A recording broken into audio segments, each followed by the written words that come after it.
Hello and welcome back to this series of videos on learning support for autistic children and young people. And thank you for visiting the North Somerset Educational Psychology Service Training Library.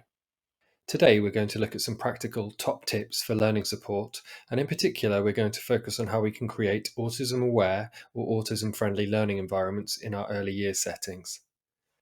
If you enjoyed this video, please also watch our video on useful daily and weekly activities that you can use to develop skills for learning in students with social communication difficulties and autism.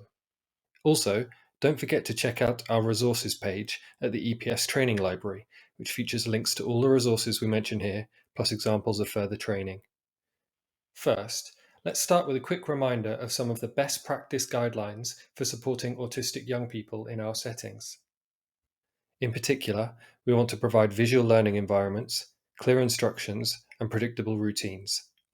So, what changes can we make to our early years learning environments to achieve this? Well, we can start by thinking about how we create highly visual learning environments.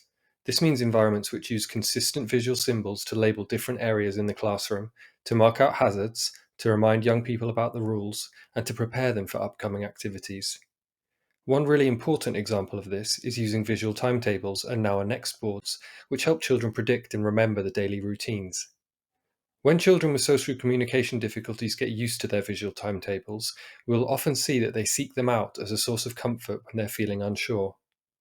We can also use and display social stories, which are like cartoon strip, picture-heavy stories that explain important rules and expectations, for example depicting what it looks like when we all sit down for circle time, or how we ask for help when we need it. Social stories can be adapted to fit any situation in a young person's life. There are lots of pre-written social stories available online. There are also free online tools that we can use to create our own personalized social stories. Secondly, we need to ensure that learning environments for autistic young people do not overwhelm their senses. Sensory processing difficulties are extremely common in people with social communication difficulties, and we need to avoid challenging their senses of sight, hearing, and touch with too many changes in the environment.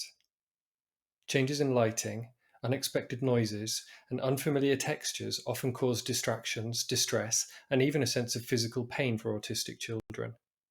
And so, it's important that we reduce visual clutter on desks and walls wherever we can, or even create a personal, clutter-free desk or workstation or learning zone for autistic students. We also need to manage light and noise levels, for example by avoiding flashing lights and unexpected noises, or at least pre-warning children about them happening and/or providing resources which protect their senses, like a sensory tent or ear-defending headphones. There are also lots of sensory audit tools and checklists available online which help us review the sensory environment of our learning space and consider changes that can ease the sensory processing demands they place on our young people. A third important aspect of creating autism-aware environments is to make them as predictable as possible. Students with autism are sometimes called mini-scientists, as they like their world to be predictable and repeatable. Increasing predictability usually results in decreasing worry and anxiety. So wherever we can help autistic learners by establishing consistent daily routines and sticking to them.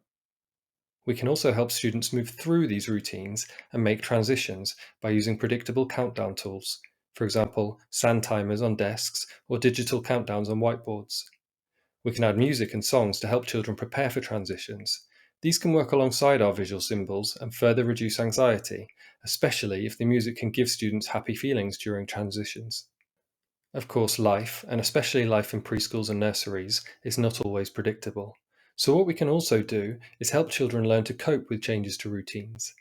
A great way of doing this is to develop a visual system that indicates a change to usual routines, for example using an OOPS card on a visual timetable. We might want to practice using this card for pleasurable changes first, for example, oops, it's time to do something you enjoy, like going outside, which can help children make positive associations with their routines being changed. The fourth and final example of an autism-aware environment we have for you is to create obvious environments. By this, we mean making our instructions, rules, boundaries, expectations, and rewards as clear and explicit and obvious as possible. We want to avoid giving instructions which require students to interpret or guess what we mean. This includes avoiding assumptions that the student will understand typical social norms or figures of speech by saying things like behave nicely or pull your socks up. For autistic children and young people, it's much better to use simple and plain language. Rather than saying, "Don't hog the train," we could say, "Put the train down after you look at it." Wherever we can, we are trying to avoid assumptions about children's understanding of expected behaviour. Equally, we are trying to reduce the energy and effort that learners with ASC spend on interpreting the language of our classroom. This clarity is also important when we set rules and rewards. Again, we want the practices and standards of our preschool to be as clear and obvious as we can possibly make them. So let's summarize by saying that when we use visual symbols alongside words and text, when we reduce distractions and unexpected sensory stimulation, when we make routines predictable and consistent, and when we simplify rules and expectations, we're giving autistic young people the best possible chance to understand, concentrate, and make progress in our early years setting. Thanks for listening, and I hope you found this video useful. If so, please check out the next video in this series, which covers useful early years activities to develop learning skills in young people with social communication difficulties.